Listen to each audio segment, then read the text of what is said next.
زیور پہنا کریں۔ اگلی جو چیز جو خاص طور پہ خواتین کے حوالے سے ہے وہ ہے اپنے شوہروں کی بات ماننا۔ قرآن مجید نے خاص طور پہ اس چیز کا ذکر کیا، اور یہ عورتوں کے ساتھ خاص ہے، ظاہر ہے چونکہ مردوں کی انہوں نے بات ماننی ہے، اپنے شوہر کی بات ماننی ہے۔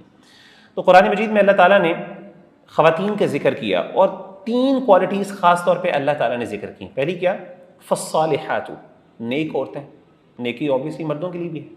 قانتات، قانتات کا مطلب یہ ہوتا ہے کہ اللہ کی اطاعت، یعنی اطاعت اور فرمانبرداری کرنے والی، بات ماننے والی۔ کس کی؟ مردوں کی، کیونکہ صالحات میں تو نیکی کے اندر اللہ کی بات ماننا آ گئی، اور یہاں پہ کس کی بات ماننی؟ اپنے شوہروں کی۔ حافظات للغیب بما حفظ اللہ، ان چیزوں کی حفاظت کرنے والی جو اللہ تعالیٰ نے بطور ایمانت ان کو دیا حفاظت کرنے کے لیے۔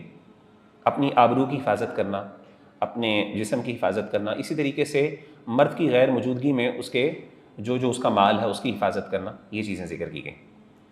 تو اس میں عورت کا جتنا زیادہ سبمسو ہونا اپنے شوہر کے سامنے، یہ اچھی چیز، and we have to be open with that.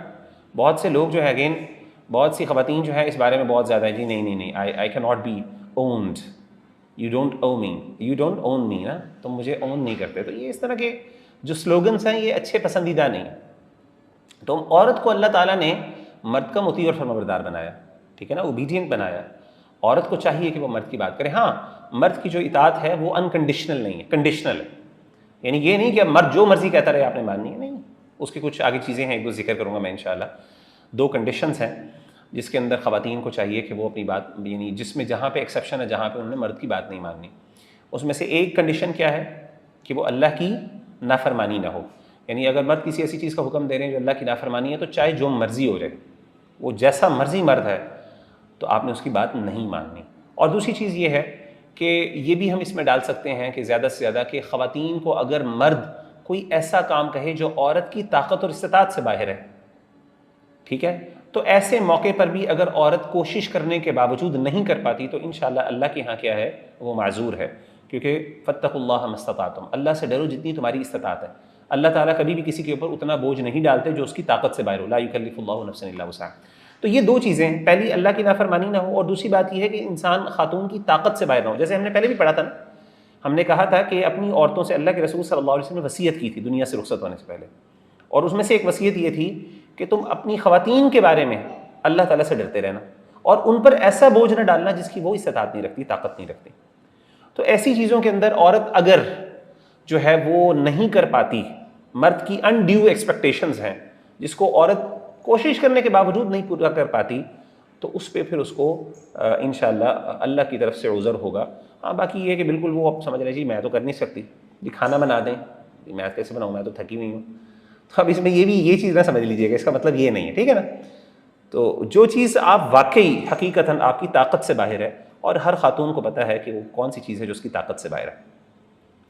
آگے چیز کیا ہے جی؟ اگلی چیز جو ہے وہ خاص طور پہ خواتین کا گھروں میں رہنا، خواتین کا گھروں میں رہنا۔ ظاہر ہے یہ خواتین کے لیے خاص اس لیے کیونکہ مردوں نے باہر جا کے کام کرنا ہے۔ اگر مرد گھر میں بیٹھ جائیں گے تو پھر کام کون کرے گا، باہر سے کمائے گا کون؟ تو مردوں کے لیے اللہ تعالیٰ نے سوشل معاملات کے اندر انوالومنٹ رکھی ہے، خواتین کے لیے گھر کے اندر رہنا۔ تو قرآن مجید میں اللہ تعالیٰ نے خواتین کے حوالے سے بات کی ہے، وَقَرْنَ فِي بُيُوتِكُنَّ وَلَا تَبَرَّجْنَ تَبَرُّجَ الْجَاهِلِيَّةِ الْأُولَىٰ، کہ اپنی گھروں میں ٹھہرے رکھو۔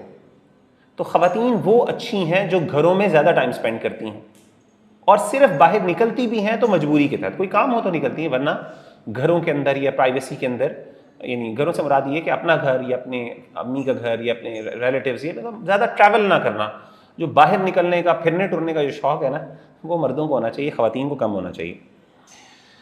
اور اسی طریقے سے وَلَا تَبَرَّجْنَ تَبَرُّجَ الْجَاهِلِيَّةِ الْأُولَىٰ، ایسا تبرج نہیں کرنا، ایسی بیوٹیفیکیشن اور اڈورنمنٹ نہیں کرنی اختیار جو کہ جاہلیت کے اندر، ignorance, the time of ignorance, یعنی اسلام سے پہلے جو چیز ہے، جو غیر اسلامی چیز ہے، یعنی ایسی بیوٹی یا ایسی اڈورنمنٹ جو غیر اسلامی ہے، اس کا انسان کیا کرے، وہ نہیں اڈاپٹ کرے۔ تو ہم نے پہلے بیوٹیفیکیشن کی بات کی، زیور کی بات کی، تو خواتین کو خاص طور پہ یہ چیز یعنی دھیان رکھنی ہے کہ جو بھی وہ فیشن کر رہی ہیں یا خوبصورتی کے لیے جو میجرز لے رہی ہیں، تو اس میں یہ بس آپ نے دیکھنا ہے کہ وہ چیز اللہ کی نافرمانی میں نہ آئے۔ اللہ کی نافرمانی، آج کل اللہ معاف کرے کاسمیٹکس کی پوری ایک الگ دنیا ہے نا، اور خاص طور پہ اب تو وہ ایک جسے کہتے ہیں نا، یہ جو اب ہمارے ہاں بیوٹیشنز، یعنی یہ ہوتے ہیں، کیا کہتے ہیں ان کو، کلینکس ہوتے ہیں، جس کے اندر یہ آپ کی آرٹیفیشل سرجریز ہوتی ہیں، پلاسٹک سرجریز اور پتہ نہیں کیا کیا کچھ اللہ معاف کرے خواتین کرواتی ہیں اپنے آپ کو، اپنی بیوٹی کو انہانس کرنے کے لیے اور اٹریکٹیو بنانے کے لیے، یہ چیزیں جو ہیں وہ حدود، اللہ کی حدود سے باہر ہیں۔ تو ایز لانگ ایز وہ چیزیں، یعنی یہ چیزیں انوالو نہیں ہیں اللہ کی نافرمانی کی، تو اپنی بیوٹی کا خیال رکھنا اور ان کو جو ہے نا وہ ان چیزوں کو استعمال کرنے میں کوئی حرج والی بات نہیں ہے۔ تو یہ میں نے کچھ چیزیں آپ کے سامنے ذکر کرنی تھیں جو جنرلی خواتین کے حوالے